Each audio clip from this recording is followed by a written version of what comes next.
If you're in the market to buy a brand new TV, then Samsung is one of the best brands to buy. In today's tech video, we're going to do a review of the Samsung Q60A.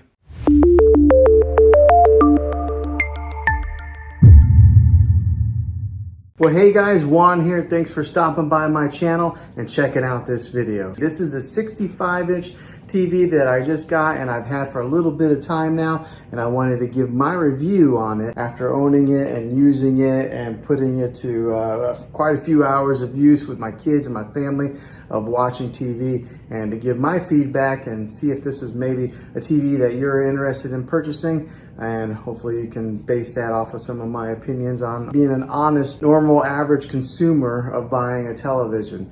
Now, I don't work for Samsung. I'm not affiliated with them by any means. So what I'm telling you is all my honest opinion of owning this thing for a little bit of time now. So what I'll do is I'll talk about what I've learned from it, and then I'll talk about more of the in-depth specifics on this TV later on in the video. But as far as owning it for a few weeks now, it's been a great TV. The picture quality is awesome. I mean, like, really awesome. So I upgraded from a 4K UHD TV to this QLED 4K UHD. Also, it's just bigger. I had a 55-inch and I went bigger to 65. So I think a lot of times whenever we upgrade our televisions, we usually end up going bigger. But that's what I did, and I gotta tell you, the picture on this, beautiful. It's just awesome. The other day I was watching Endgame on it, and the clarity was so clear. It was almost like they were right there and I could reach in there and touch them. That's how the clarity is on this. So like right now, I've got a background image on here. This is kind of like their screensavers that they have. Samsung has built in a ton of different kinds of screensavers that you can put on there. So instead of just having like a black picture, whenever you're not watching TV, you can have something that's pretty to look at just like this, and it stays on there for quite a long time. Now, one of the main reasons that I went with the QLED when I was shopping around for televisions, because I had it boiled down to two TVs. I was either going to get the Samsung QLED or I was going to get the LG OLED display, because I think that's what TVs are going to be going to in the future. So I wanted to make sure that I buy a TV that's going to last a while and it's going to be kind of future proof, because how often do you buy TVs for your main living room? Is, every so many years. So I wanted to make sure that I got one that's going to last a while and it's going to be something that's going to be a good TV for years to come. But the reason that I went with this one, the QLED, was because when it comes to OLED and QLED, if you are in a room that has a lot of natural light, like for this room, for example, I've got a lot of windows over here, there's a couple windows over here, there's a glare that'll be on the TV. The Samsung QLED is better when it comes to glares on a TV than they are with OLED. So that was one of the big reasons that I went with this TV. Also, I am a fan of Samsung. I've had a few TVs of theirs, and they've always lasted a long time, versus somebody who maybe had a Vizio or something like that. I had a buddy who had a Vizio and it lasted like a year and it broke on him. My Samsungs have always lasted quite a long time. So they're a trusted brand. They're at the top, they're right there with Sony and LG. And so buying a Samsung QLED was something that I was pretty confident in it lasting for years to come. Now, let me talk about some of the specifics of actually using this thing for a little while. This has what's called Bixby built into it, okay? And anybody has a Samsung device, they're pretty familiar with what Bixby is. But if you're not, Bixby is kind of like Samsung's Siri, like Apple's Siri, or it's kind of like their Amazon Alexa, okay? It has Bixby built in it. So you can talk to this TV and turn it on with the Bixby command. You just say, hey, Bixby. But let me tell you, it's not that good yet, okay? Samsung has some work to do with that. I would have to say that Amazon's Alexa is the leader in the industry when it comes to artificial intelligence and talking with voice commands.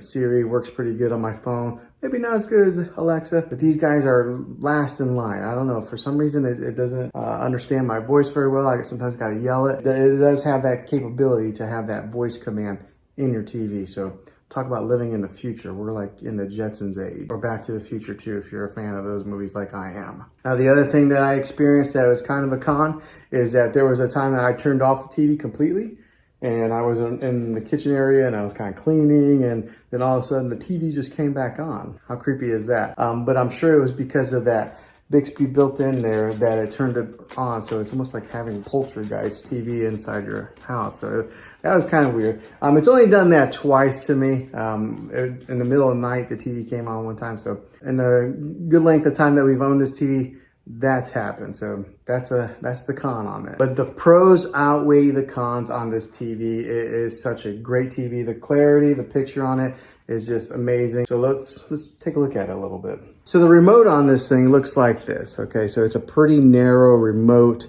There's not a whole lot of buttons on there, so it's not real daunting. Sometimes you can get a remote that's got so many different buttons on there that you don't really know what to do with, but this is what the remote looks like, and it's kind of shaped like that. So it's almost a little bit narrow to lose into your couch or your recliner, but just keep an eye on this bad boy. Now, the great thing with this, it is a smart TV, so it does have its own smart capabilities that are built right into the TV. You don't have to go out and buy an external stick to put in there, another like a Roku device or a Fire Stick or anything like that. Samsung has their own smart technology built into the TV. So when you hit the home button, just like this, it brings up all the different options of apps that you can download on there. And with this being one of the newest TVs out in the market, one of the best TVs out in the market, it's got every app that you can pretty much think of. So it's got even Apple TV, which sometimes it's not available on all TVs, but this has Apple TV. It's got your Disney Plus, your Hulu, your Netflix, which are built in. And then also on the remote, it's actually got Netflix right here. It's got Prime Video and Hulu as quick shortcuts that you can press, and it'll automatically launch those apps. And along with having all the different apps that you can download, it does have its own like TV platform. So we'll go right here, this little icon. So right there's Disney Plus, Spectrum. That little icon there is kind of like their own built-in platform, and it's got free movies on there also. It's got movies that you can buy. I haven't used it too much because I've always just used our Netflix or our Disney Plus, but it does have that capability in case you buy it and you don't have a subscription to Netflix, Hulu, or any of the other ones. You can watch free movies on their built-in platform. And like I mentioned previously in the video, it's got its ambient mode, so it's got all these different options to select different screensavers on there. So we'll go to the ambient mode screen on this right now. Okay, so it's loading, and then on here on the bottom, it's got different kinds of features. It's got like My Album, so maybe if you wanted to upload your own pictures to the Samsung platform, you could have your own pictures displayed on here. It's got like artwork. It's got like different kinds of contemporary type of artwork. So it's got so many different features on there. But I kind of like the landscape view, so I've kept that on there for a little while. Every once in a while, I'll change it up. And if you are in the whole smart things platform with the Samsung, it is built right into this TV to where you can control some of your other devices that are in that smart things hub. So that's kind of a neat little feature that you're able to access it right here on your remote through there. So another way is you could always just dive into your phone, download the Smart Things app, and do it that way also. So it gives you so many different ways of being able to access your content, and they do it very easily. All right, so for example, right here, this is Endgame. I wish you guys could really see the clarity of this screen here. It's kind of hard to tell from recording on it like this, but it's got excellent quality, and the sound is pretty good for just being the built-in speakers on a TV. I know a lot of people will get sound bars to put at the bottom of their TV or mount them. It has pretty good sound for just being the standalone speakers that are built in. Another great feature with this TV is the bezel that goes all the way around the TV right here. It's really thin, so most of what you see is just screen. There's not a whole lot of plastic that you see along the edges. Now this is a 65-inch TV. That's what it's advertised at, but I want to put a tape measure on it so that way you guys can see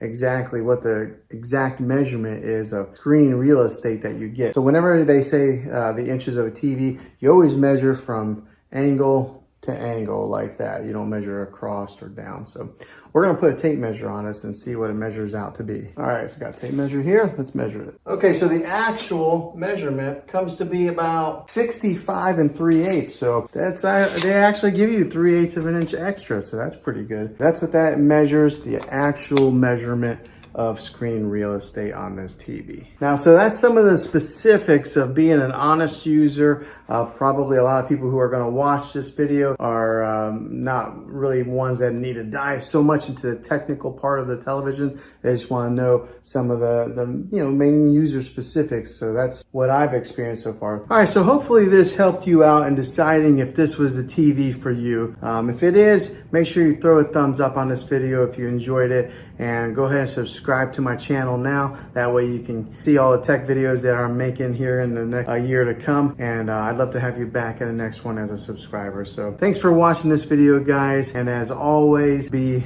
creative.